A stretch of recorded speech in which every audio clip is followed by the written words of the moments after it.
Okay. Let me poke this box and hope I don't log off by accident. Am I still online? Yeah. All right. So where are we in our text? We're in the 12th chapter.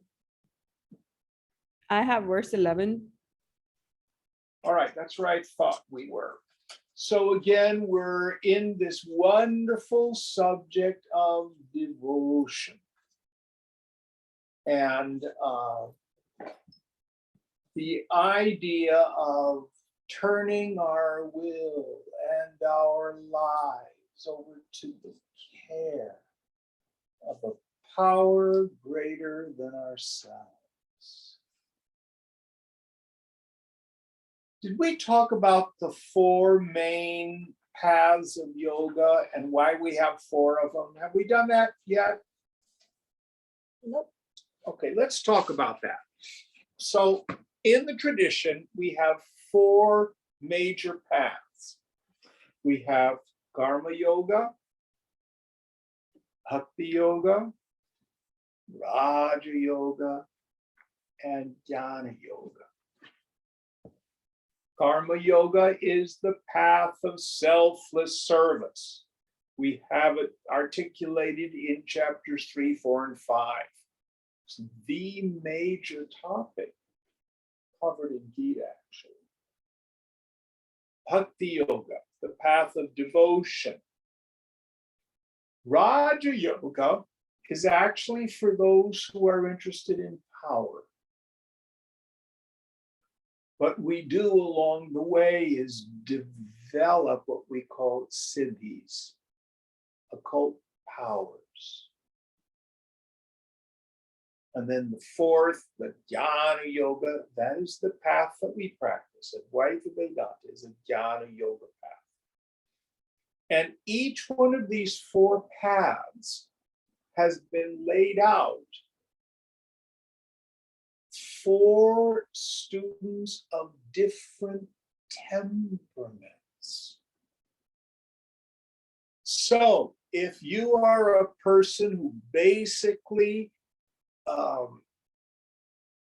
interacts with the world through action, through your body, Karma Yoga is the best way. Talking with my brother, he's a Karma Yogi. Doesn't know it, but that's what he is.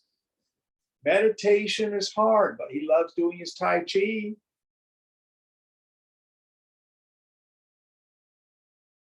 He's always doing service. After 30 years in the Marine Corps, now he's a volunteer with the Coast Guard. Always doing service, always doing service, always doing service. Very active kind of Rajasic person. Bhakti Yoga is for people who contact the world through their hearts, through feelings. So how do we take this incredible sensitivity and use it as a path? It's through the path of devotion. Raja Yoga is for ambitious people.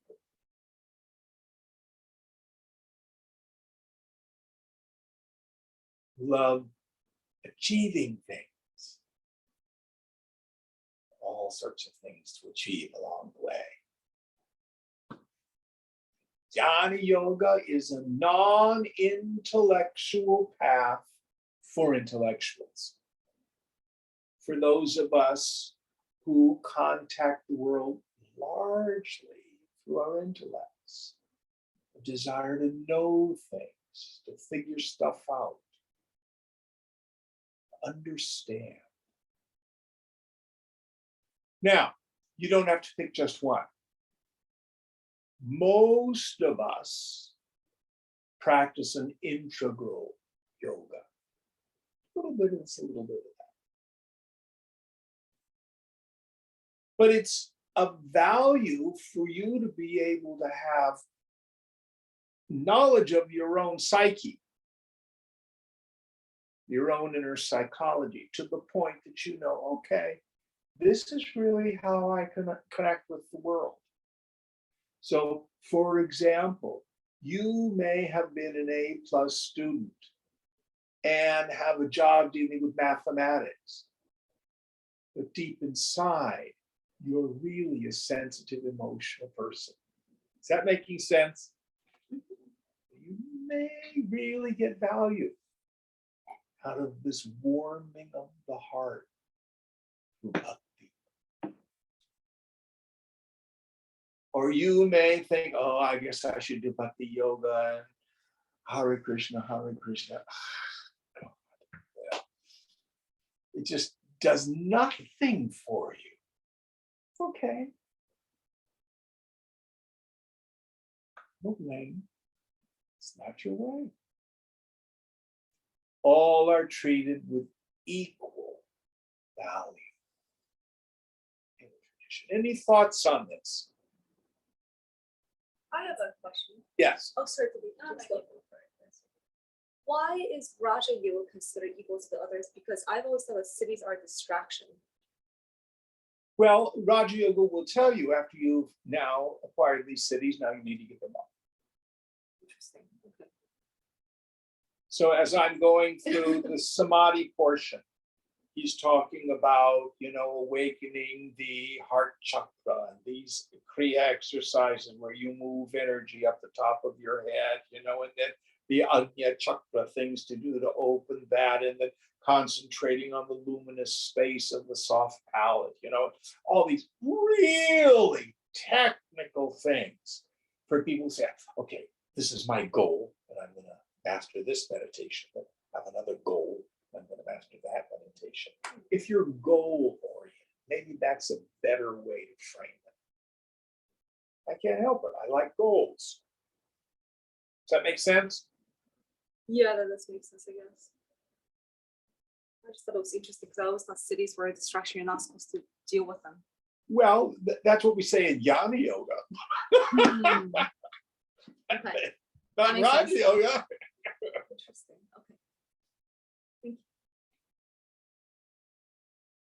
Okay. And the Bhakti Yogas, you read their scriptures, like, oh, the Vedantans, they have no idea what it's really about. That's also part of the tradition, is they're what we call polemical. They have an argument against other paths. Okay. And what was your question, Vivian? It was very much the same as Penny's. But I do think it's intriguing that Jnana Yoga is taking things away, and Bhakti and Raja Yoga is acquiring things. Oh, no, that's not true. Hmm. Raja Yoga is the most demanding path. You need to be rich and have a lot of time and have no intimate relationship to be a proper Raja Yogi. You won't have time for a job if you're a Raja Yogi. And celibacy, absolutely a demand. If you're going to raise that Kundalini, you got to take all that energy and redirect it.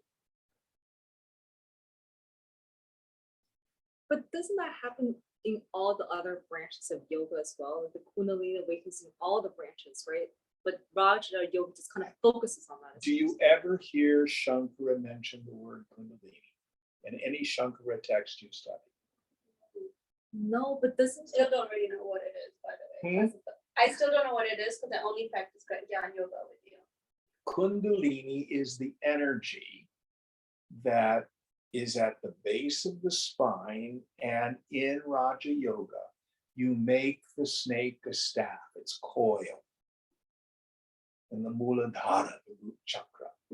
And then by doing various pranayama exercises, you raise the Kundalini, awakening the various chakras on the way, until finally at the crown chakra, it opens and you experience samadhi. You're a doctor. So I don't know if they do this. Now, where'd you go to med school, New Zealand? Yeah. Okay. Did they use the caduceus or the caduceus? How did you pronounce it there? Yeah, Caduceus, I think. Caduceus. Tell us what's in it. You mean What's the figure. It's Greek. Yeah, the snake, right, that goes up the staff. And Yes. yeah.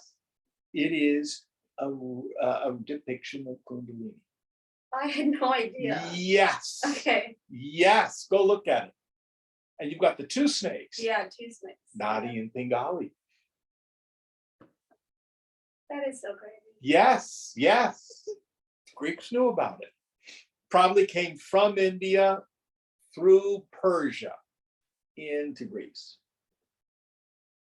That's where that stuff pretty much came from. Anyway, Jim, can I mention something please. about Raja Yoga? So actually, someone can correct me if I'm wrong, but my understanding of Sri Vidya Tantra is that it's a very goal-oriented Raja Yoga that also incorporates bhakti and jnana. But they have these different mantras and the diagram with the different goddesses, and you achieve a different devi as you get closer, quote unquote, Yes. closer to the core. Yes. And the effect, actually, the real goal of them all is purification of the subtle body. It's getting rid of these kleshas. This is the word that's used in the Raja Yoga tradition. I don't know if in Sri Vidya they use the same one. I'm not sure. Klesha means an affliction. So, whatever your issues are, by doing these things, the pranayama purifies it, cleans that stuff out. That's its intention. Still goes back to what Shankara says. The annihilation of the vasanas here and now is considered liberation by the wise. Jim, just one follow-up question on this, but can you be purified in the subtle body without the Kundalini awakening or the Kundalini rising? Because that's what's Why actually don't you not worry about it? Okay.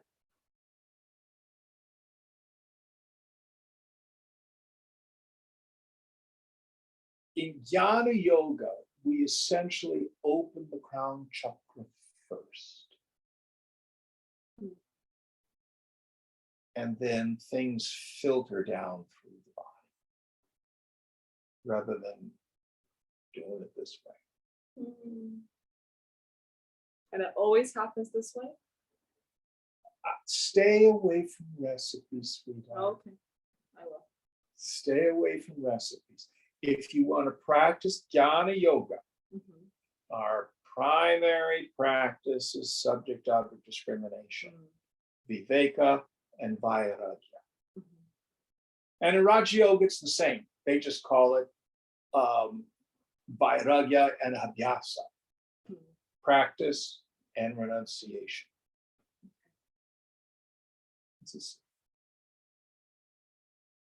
All right, anyway, so in Bhakti Yoga, this is for lovers. It's the path for people who love, who want to love, who want to be loved. There's only one lover. Never let you down. It's Krishna. All right, did we do 11 last week, sweetheart? I don't think so. You're going to start with 11. Yeah. Number 11, please.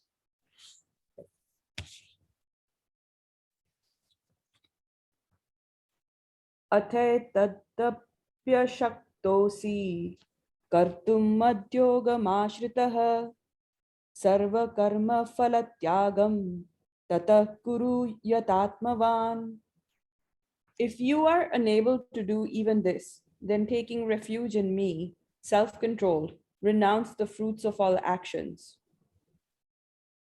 Yes. So he's been giving us, this is what the highest level of devotion is. We've stepped it down. We've had various practices. So now he says, if you can't do those, then just take refuge in me. Renouncing the fruit of all actions. Do your best to give God the rest. Whatever you're doing, if it's done well, glory to God. If you do something and it's terrible, egg on God's face, not mine.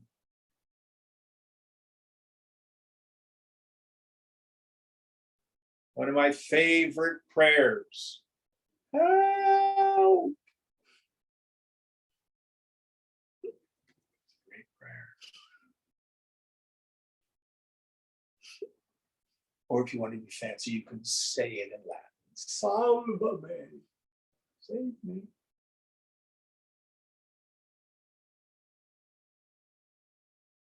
And my other favorite prayer, oops.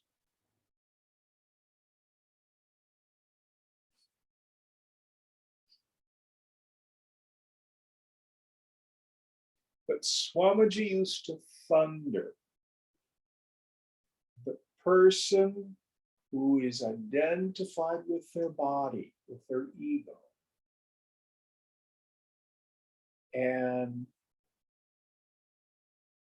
has no sense of a personal God, is left with nothing except their own willpower.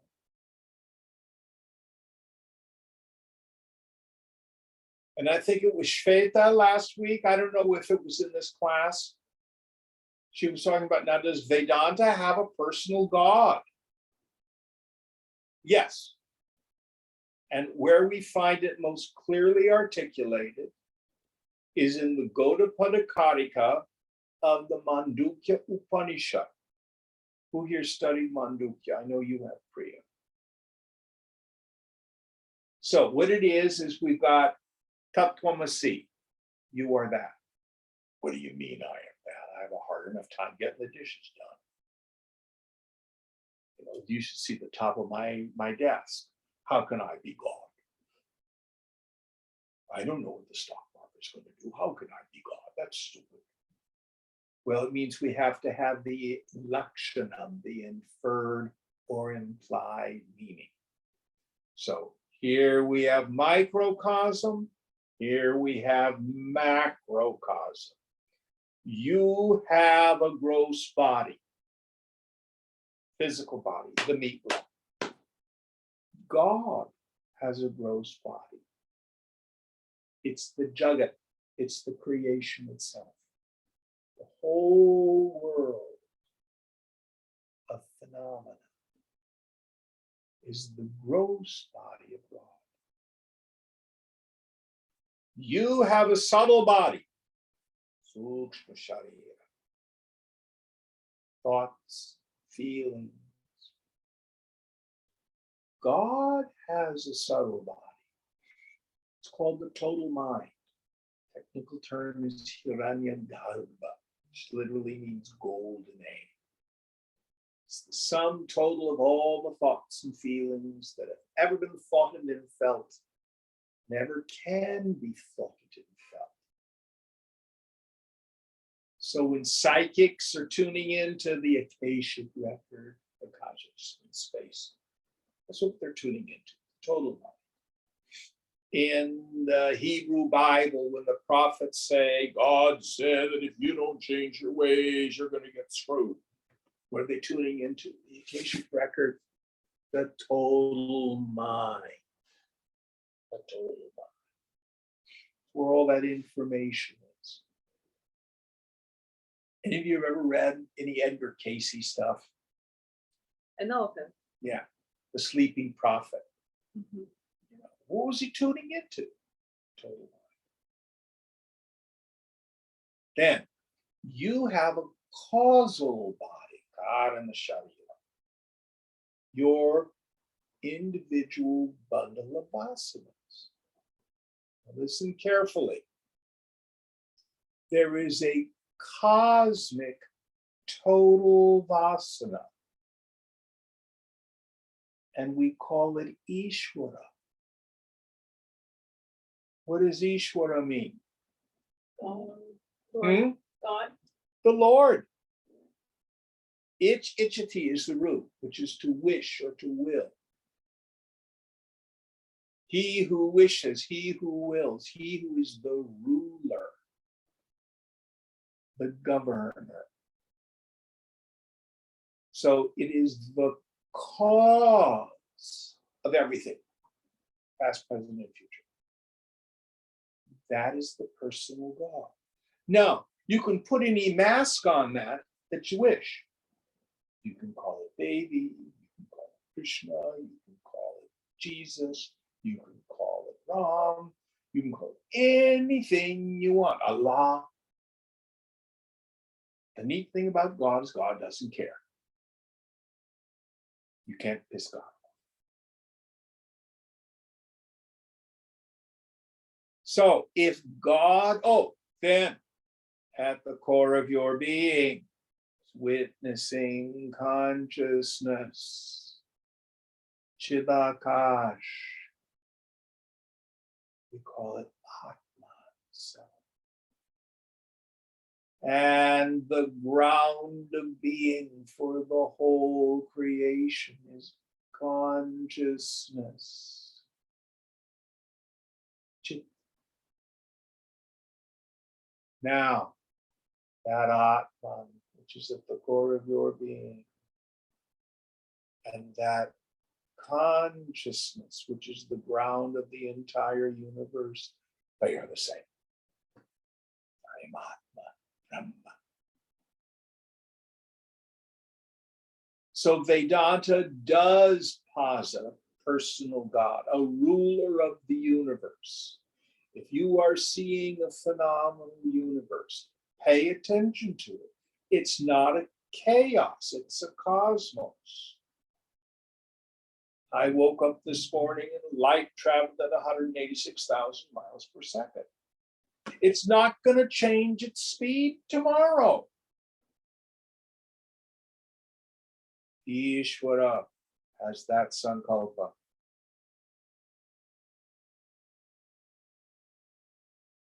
And what is if you're a physicist like Jack, what do?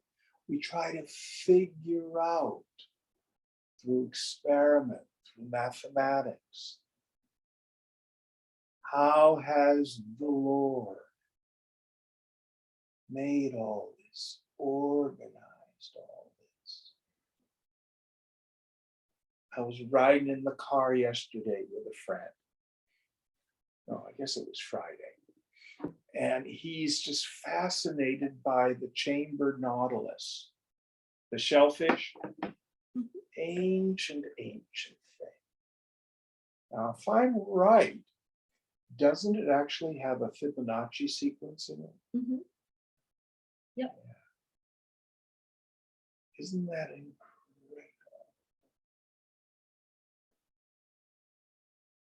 How did that happen? And I think also within it is a golden mean. I think there's ways of parsing it like that. All sorts of really cool things in nature. Or what do you call it? I can't remember what it's called. So like if you look at a tree, you see the way it all branches. And then you look at the leaf and you see the same kind of branching. Fractals. Fractals, yes. I couldn't remember the word. Isn't that incredible? It's just incredible. The beauty of it all. How organized it is.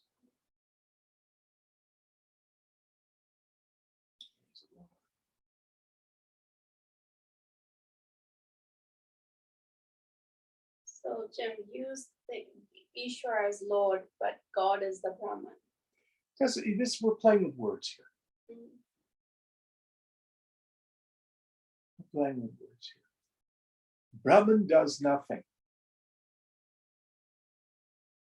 It's achalam, no movement, no action.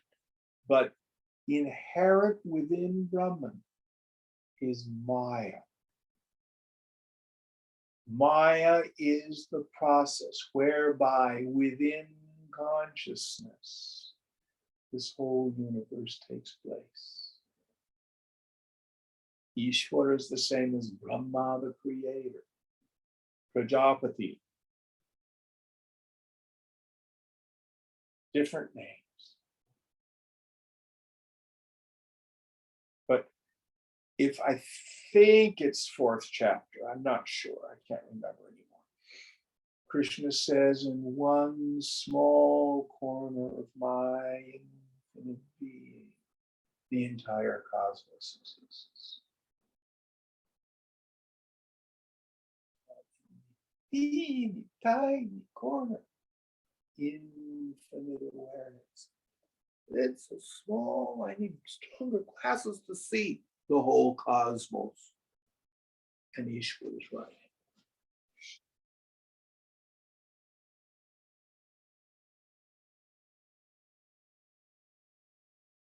For all we know, there may be other cosmoses.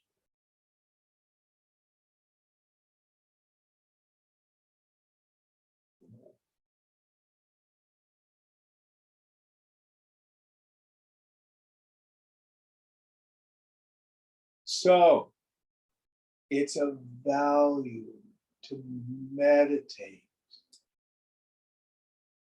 on the Lord of creation.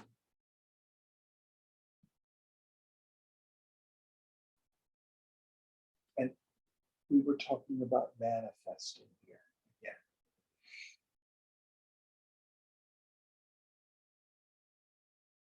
Jesus said something that was really powerful in this life. He says, my Father always hears me because I do his will.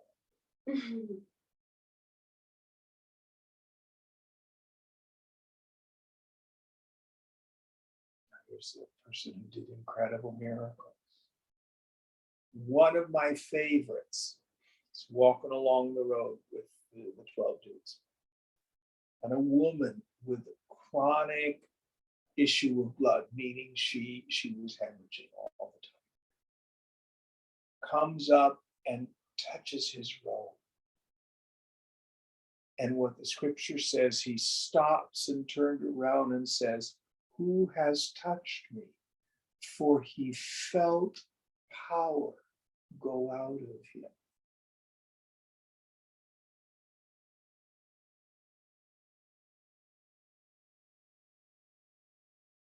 Isn't that incredible? He was so transparent, so empty, that someone had a need. Just pull the juice out. Now, are you interested in healing and learning about manifesting and stuff? Does it interest you? Not manifestation, but maybe healing. May I suggest a book for you? Yes, of course. It's called The Art of Spiritual Healing by Joel S. Goldsmith. Mhm. He started off as a Christian Science practitioner, and I'm convinced he had a valid enlightenment experience. But I think that's the best way to approach that work. Thank you. Anybody else who might have an interest in that? And it takes you way beyond what I would call mental science. What's the book again, Jim? It's called The Art of Spiritual Healing by Joel S. Goldsmith.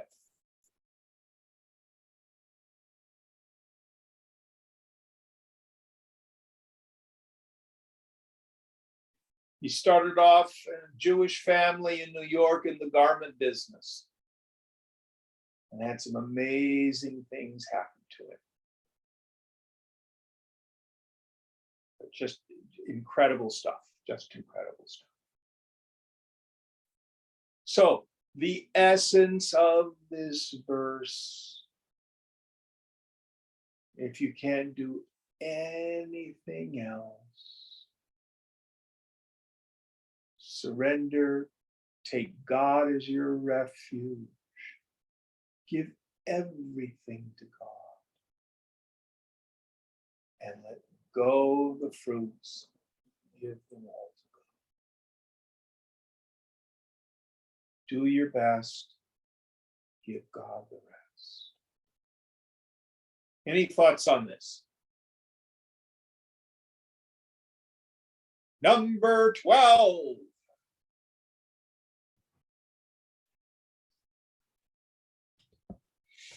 Shreyo hi jnanam abhyasa jnana Jagnadhyanam vishishyate dhyanat karma phalatyaga astyaga chantirantaram. Knowledge is indeed better than practice. Meditation is better than knowledge. Renunciation of the fruits of actions is better than meditation. Peace immediately follows renunciation. Yes. So here we have another ladder of ascent in our practices. And these are things that perhaps we take sequentially.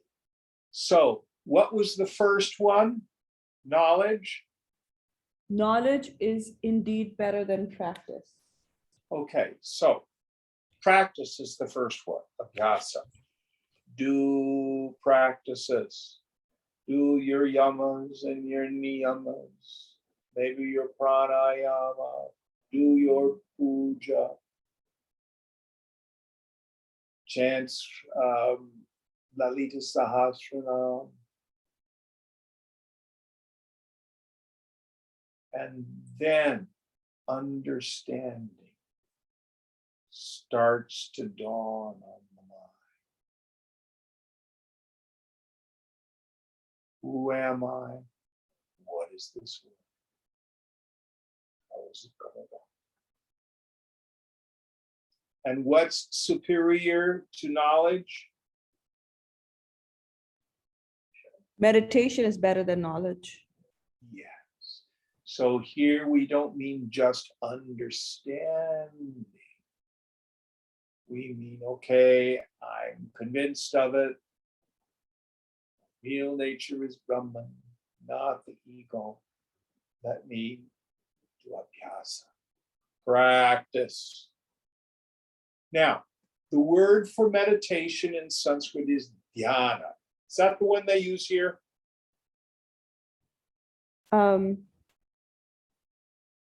Yeah, dhyanam, yeah. Yes. So dhyana, as a Sanskrit word or a Pali word is dhyan, moves into China and in the Buddhist tradition becomes Chan. That moves into Japan and becomes Zen.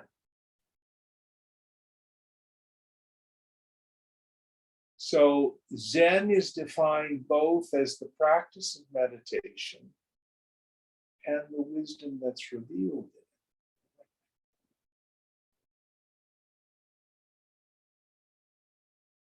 So long hours of deep meditation.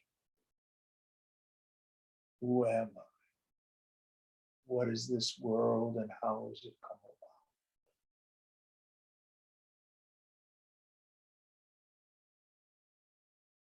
What's superior to dhyana? Is that right, Ajna? Renunciation of the fruits of actions is better than meditation. And what word does he use? Sannyasa? Karma phalatyagasthya. Karma pala tyaga.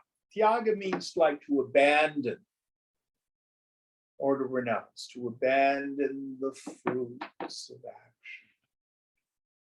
So superior to meditation is to let go and let God. If we don't do that, you may have very deep moments in meditation. You get tuned up and you get high. Then you go out there in the world and you are attached to the fruits of your actions. And then the world slaps you around. This doesn't mean we don't do these prior practices. They are to be done, and it's not just sequentially, okay, I've done that, I can give that up, and now I'm going to do this. No, we add each one as an important layer of our practice. It's an additive process here. Does that make sense? Mhm. So in the world, act, let it go. Karma phala tyaga. Then I think he says after this comes peace, correct? Yes, peace immediately follows. When you can let go. Then the mind is at peace. So back to Fang's question before class. How do you know about your Swadharma? When you're doing God's will, it brings peace.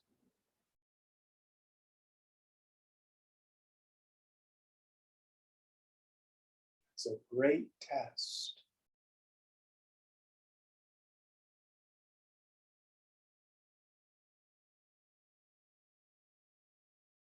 How do I know the difference between my will and God's will? Probably running on your will not bring you peace. Letting go. Karma, phala, yeah.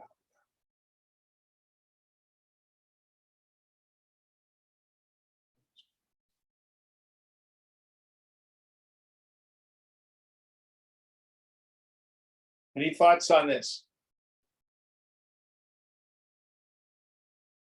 Next verse. So the next two are together. There's two verses. Wait, we got a question from Divya. Go ahead. So I get that if you don't have peace, possibly means that you're not doing God's will. But then how do you figure out what is God's will? That's still like you just keep trying until you do find peace. Well, you do what's what's right in front of you. Part of this is how I approach it. Understanding that the result is the cause in a different form. The effect is the cause in a different form. So if today you spend your time,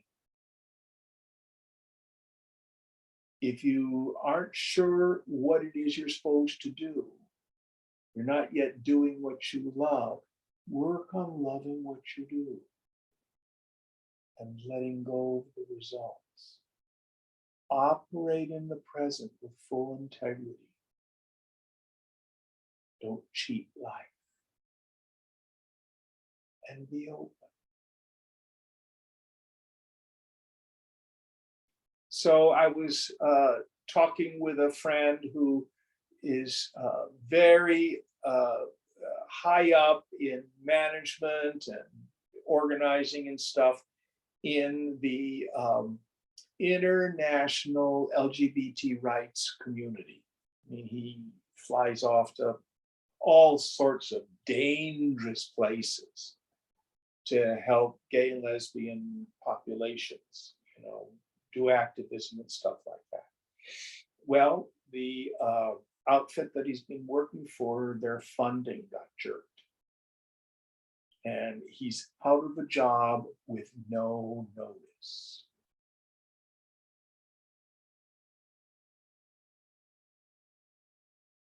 And all of a sudden, all these other people are saying, "Oh, we would love to have you apply."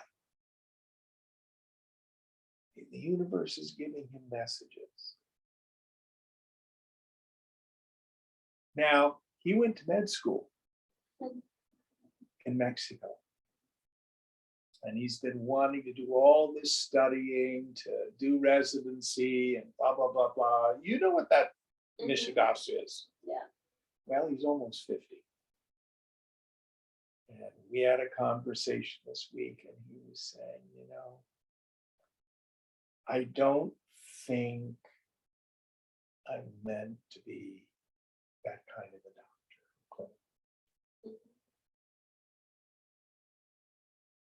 I don't think my body can take all that stress and long hours and stuff like that that a 25-year-old could do now under 50. And where does the Lord seem to want him? As an activist. This is what keeps being offered to him. That makes sense? Yeah.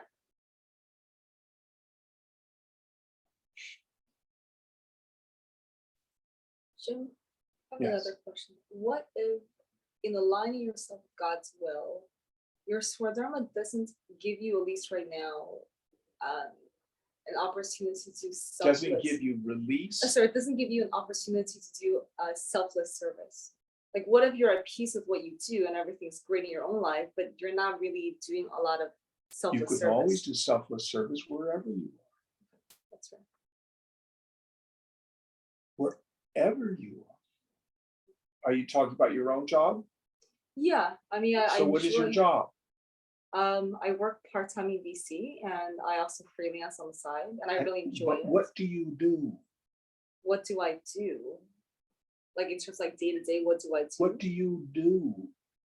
I do research, I do sourcing deals, I do due diligence, I do investing, I do portfolio For management whom? for the fund that I work with. So serve them.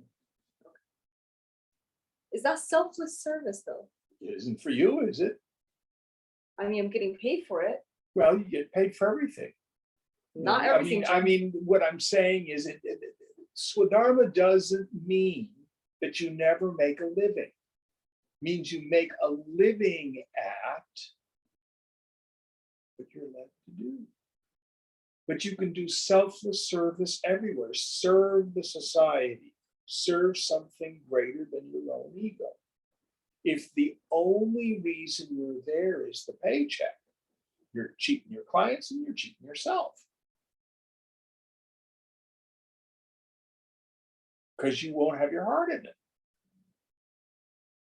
That's true, but can I offer a counter point of view on this? Let's say you're a housewife and you want to work just part-time to support your kids. And in that case, you're just taking a paycheck to support your family. So the job then, are you really cheating on the job, or is that because your priority isn't the job, it's just to get the paycheck? Hopefully, if you are a waitress at Denny's Mhm. on the weekends, you serve the customers. Hmm. We've all been to a restaurant where it's very clear that the server doesn't want to be there. Mhm. Certainly doesn't give a rat's about us. Mhm. And we've also been at a restaurant where they're really there to serve. Does that make sense? Yes. You can be a waitress Mhm. and it's still selfless service. And you get your paycheck and you make the tips. And if you go back to reading chapters 3, 4, and 5, if you do the selfless service, you're probably going to get better tips. Right.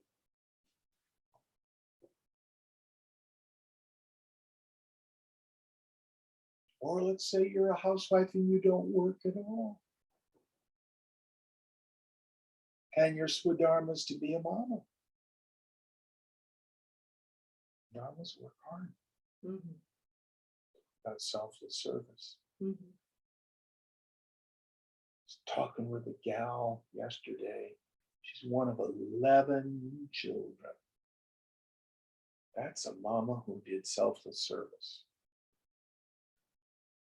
I can't imagine raising 11 children. Imagine having 11 children. That's a lot of work.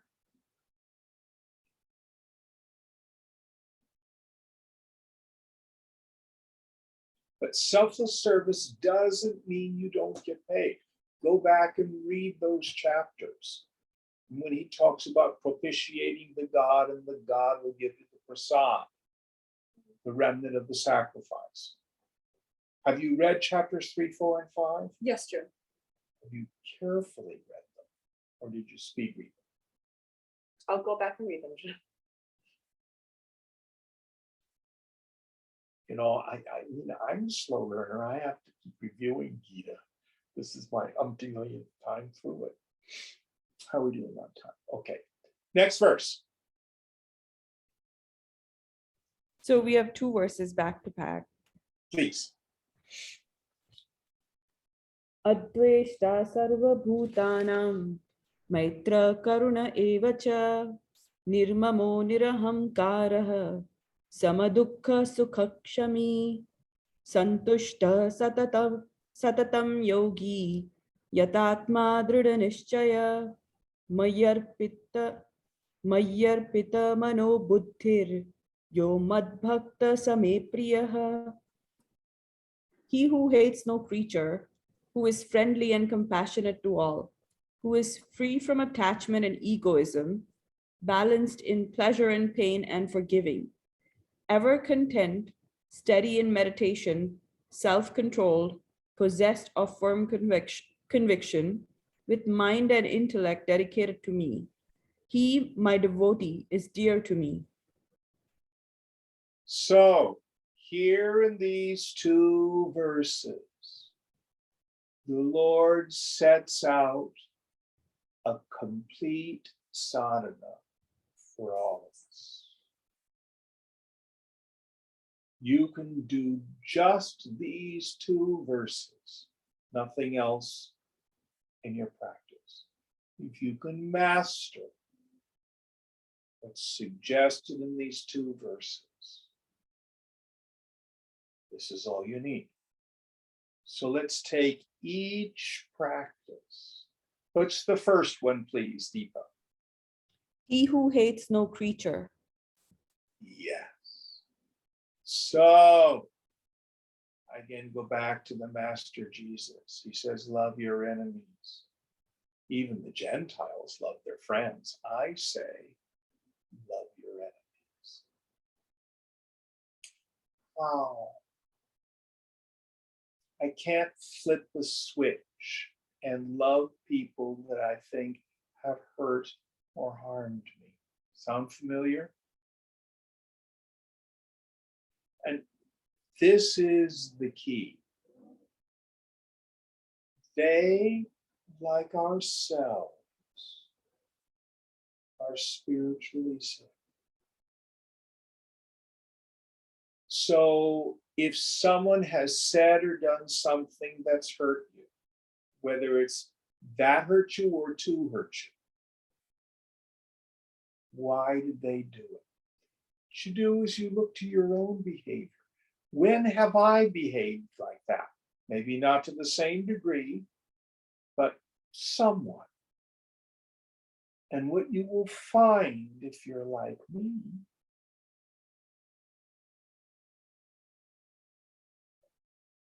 I'm hurt. I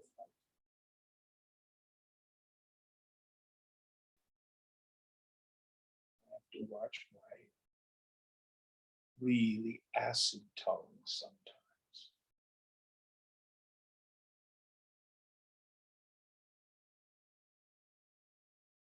Better than I used to be. But when someone else does it, oh, I know why they're doing it. They're just like me.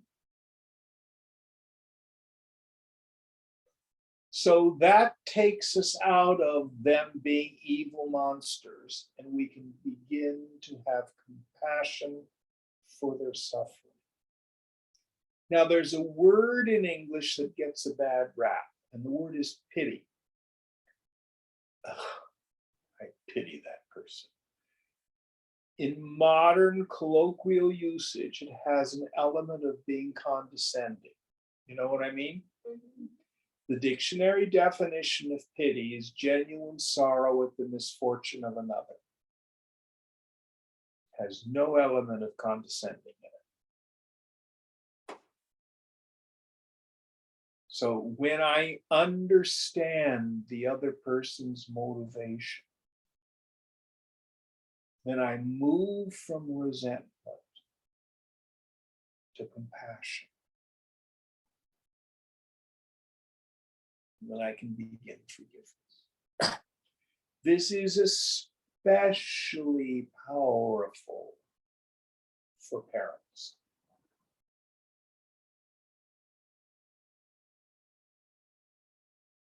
So many of us come from the modern term is dysfunctional family.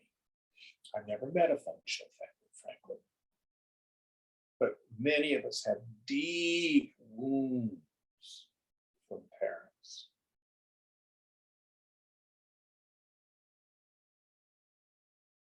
Why did they do what they did? What's their story?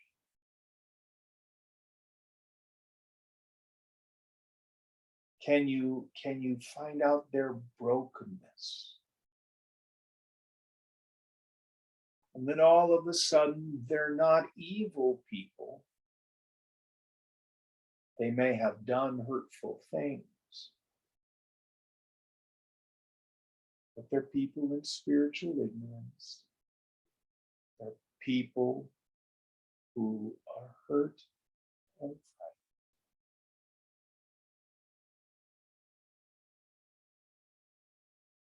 That's the key way to get out of this.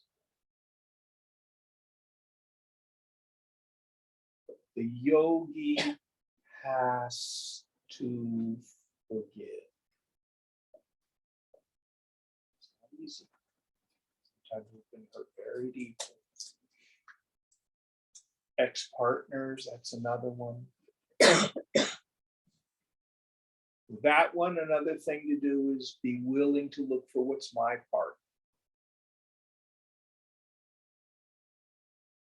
How did I contribute to the breakup, to the collapse of this relationship? So at one point, I loved them.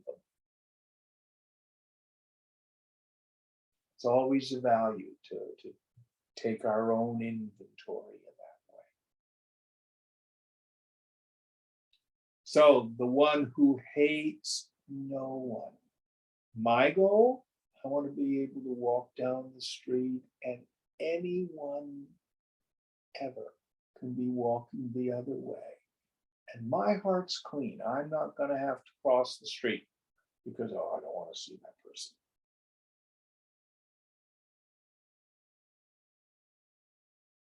That's a toughie for many of us. Now, they may not be able to forgive us, and we can do well. Not be speaking to us. But if we've done our best to clean up our side of the street. All right, next idea. Who is friendly and compassionate to all. So we work on setting aside our judgments. In our multicultural society, a lot of it has to do with unexamined implicit bias. Do I look at Asian people with preconditioned eyes? Do I look at Black people with preconditioned eyes? Do I look at the servant class in India with preconditioned eyes? Oh, they're all lazy and they all steal. No group of people is immune from this. If I see a homeless person, am I able to at least acknowledge their humanity?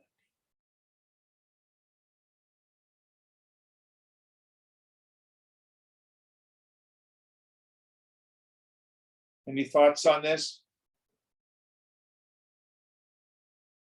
Now, we have no chance of overcoming these biases until we admit we have them.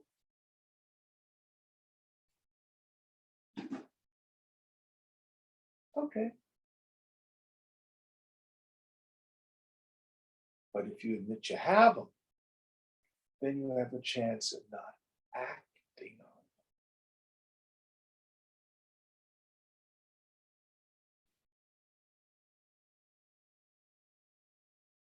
Next idea. Who is free from attachment and egoism. Yes. So, I and mine do our best to let go of that. Praise and censure, let it go. And if you get stung, someone says something, your feelings get hurt. Don't blame them. I've got an attachment. I've got an identification. Shake, rattle, and roll. Do your best to be present to it.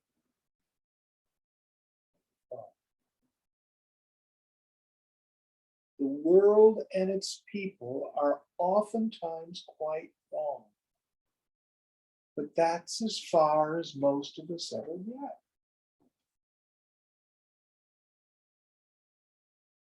Yoga says, if I'm disturbed, no matter the cause, I'm the one with the attachment and identification.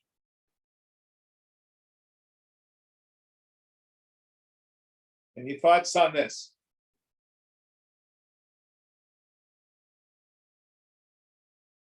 Next idea.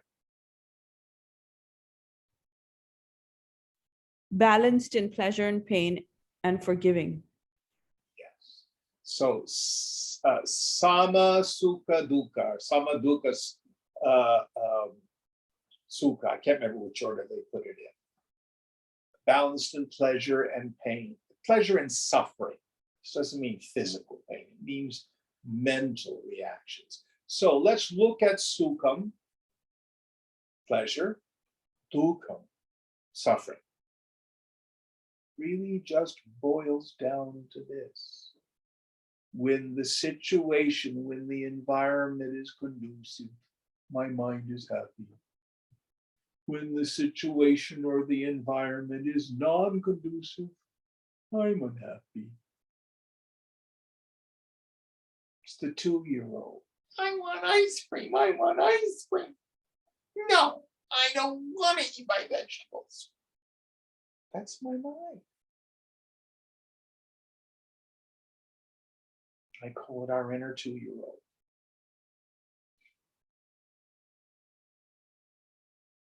Up front, a couple of days ago, there was a mama with about a 2-year-old, maybe a little younger, about a year and a half, just having the tantrum you can't imagine. Down on all fours, just shrieking. I don't know why. Ever seen kids do that? That's your mind and my mind.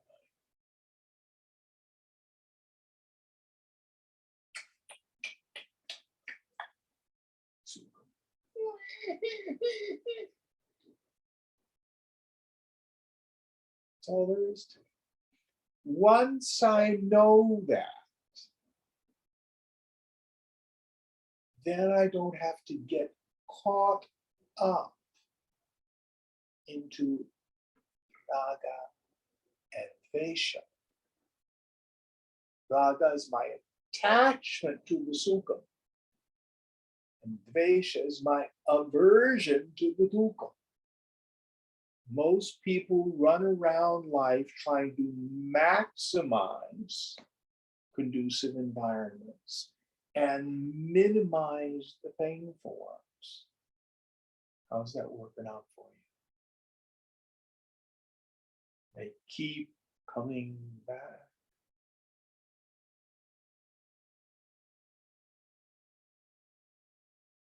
So you want to develop this samadrishta, this equality of vision. Let it be.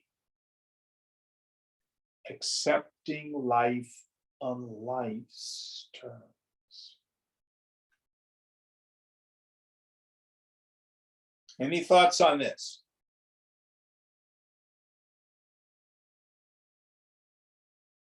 Next idea. Forgiving. Yeah, let people off the hook. Let people off the hook.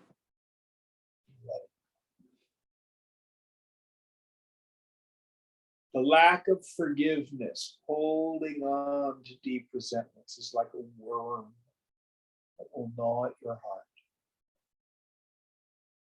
If you hold on to it long enough, it will probably make you sick.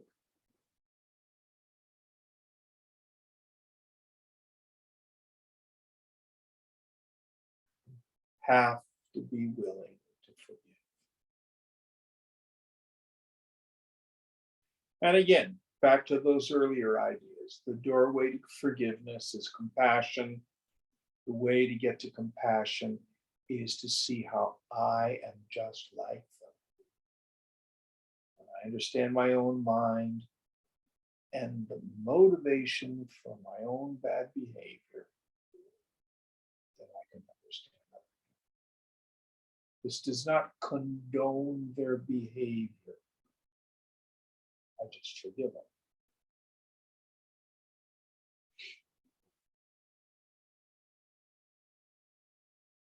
One of my favorite movies, and actually opera, is Dead Man Walking. Have you ever seen either the movie, the play, or the opera? Was there a book too?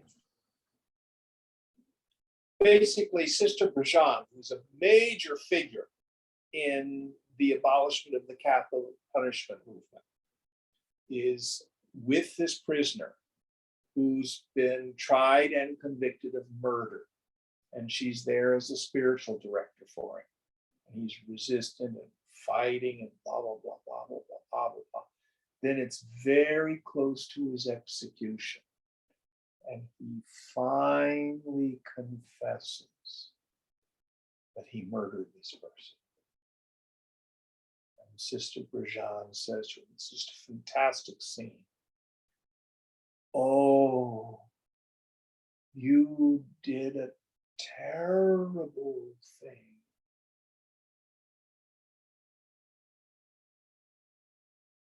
But God loves you and I love you. God forgives you and I forgive you. And then she walked with him to the chamber where he had the legal objections. It doesn't mean people don't end up taking the consequences of their behavior. But we can forgive. Any thoughts on this?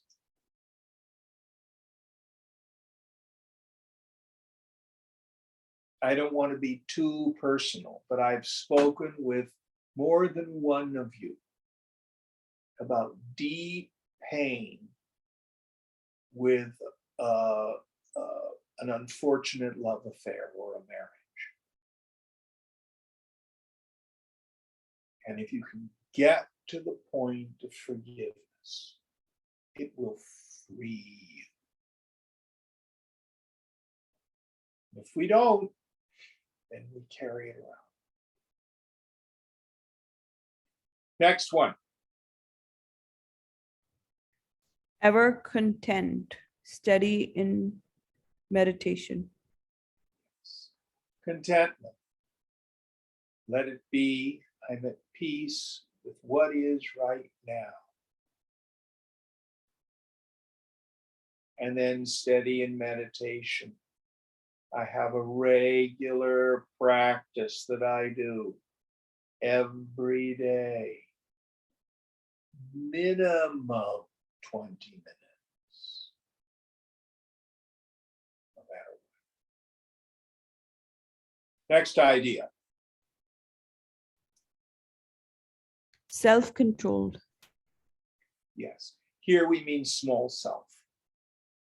It means I've learned that just because I feel something doesn't mean I have to say it. Just because I have the compulsion, the desire to do something, doesn't mean I have to do it. I've gained some mastery. I'm not tyrannized by my mind. Next idea. Possessed of firm conviction. Yes. Do you believe in this path? Do you believe that you can achieve it? Firm conviction. Keep on keeping on. Next idea.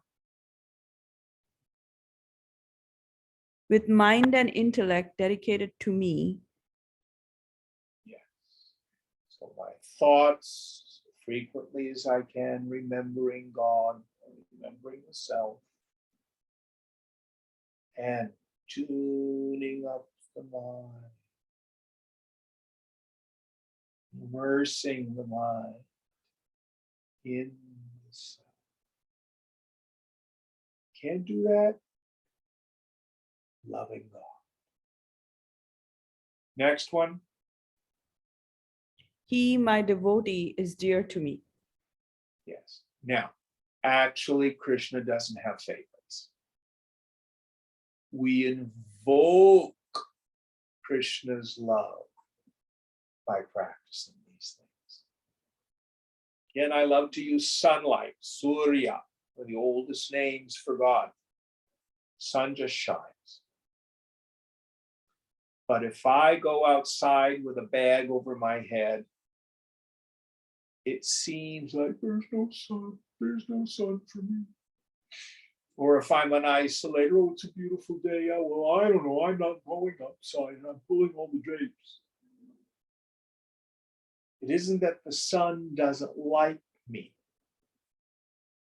I have to take off the bag, meaning removing ego in its various forms. I have to walk outside. I have to take the actions of practice of abhyasa.